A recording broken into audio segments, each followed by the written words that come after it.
Brave 18 na magkakaroon pa ng additional Brave 14. Pero tinawag ni Tulfo na basurero daw at kargadores kesa sa politikong magnanakaw. Ang laban ngayon, hindi yung digmaan sa paglusob ng mga kalaban upang mailabas ang tunay ng mga mastermind. Una, gusto kong batiin lahat ng mga patriotic Filipinos na nandito ng 127th Independence Day. Mabuhay ang Pilipino!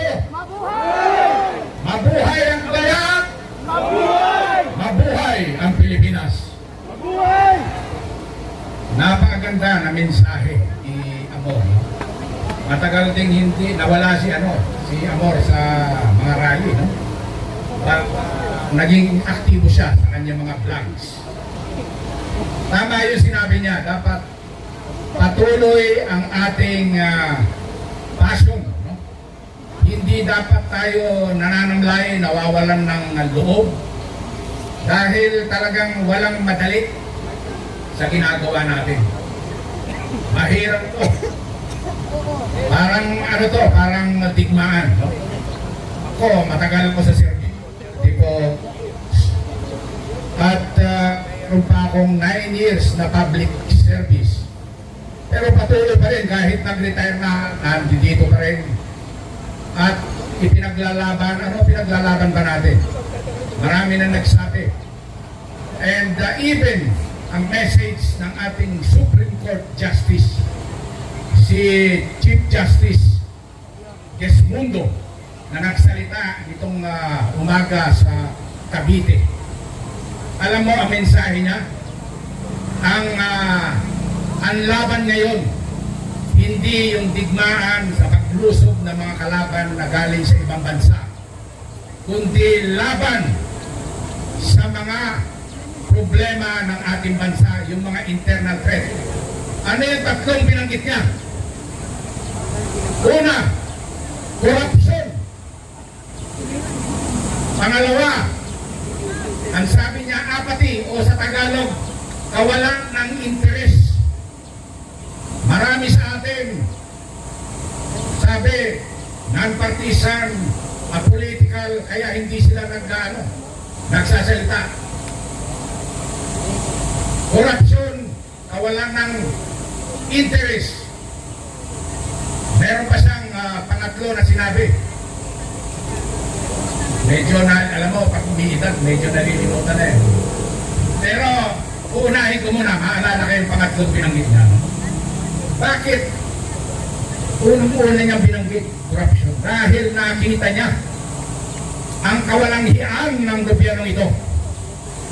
Nakita niya na maraming complaints na dumarating sa Supreme Court, kaliwat kanan, yung budget na kini-question ng taong bayan. Matindi ang pagnanakaw. Alam niya yan. Dahil bating sa Supreme Court yung mga reklamo. Yung kawalang interest. Marami sa atin. Okay, nandun pa rin ang passion. Patuloy na lumalaban. Pero marami sa atin, mga keyboard warrior, narinig ko kanina. No? Minsan nagiging guilty rin ako doon dahil hindi ako makatiis. Sumasagot ako, no? Parang yun na yata ang trend. Pero nandito, nagpapakita kami. Sabi ng mga anak ko nga, yung asawa ko, anong na, retired na, bakit ka pa nandiyan? Tama rin naman, no? Actually, itong mga nakarang araw nga, hindi ako naka-attend sa mga activity dahil yung aking anak ay nabalian ng polar home, no? Nabalik. So, inoperahan at kaya nandun ako kagabi, umuwi na. Kaya sabi ko sa mga kasamahan ko, bukas siguradong nandiyan ako. At ito nga, dahil ang ating demokrasya, ito, democracy is dead. Pero nung una ako nagsalita dito, sabi ko, although democracy is dead, may pag-asa pa yan. May pag-asa pa ba tayo?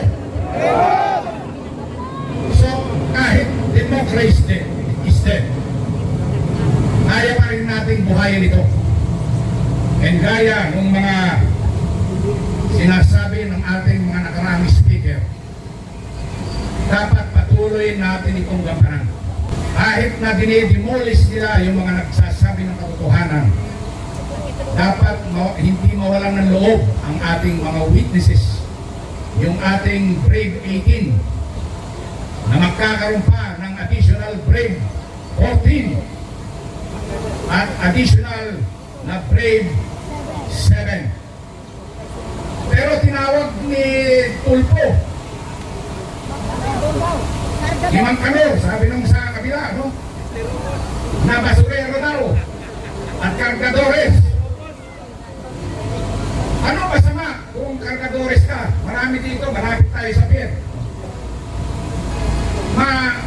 Magandang hanap buhay kesa sa politikong magnanakaw. Tama ba? Tapos sasabihin pa nila, ang kinalulungkot ko, merong isang Medal of Valor awardee na nagsabi pa na hindi yan true Marines. As if siya ang true Marine. Kumbaga sitting on his laurel. Hindi porke dati kang awardee, dati kang maraming tinanggap na reward or award sa pagiging serbisyo mo sa military. Hindi ibig sabihin nun ay tama lahat ng sinasabi mo. Walang pwedeng umangkin ng katotohanan. Tayo po, lahat po tayo dito ay katotohanan ang ating gustong makamit.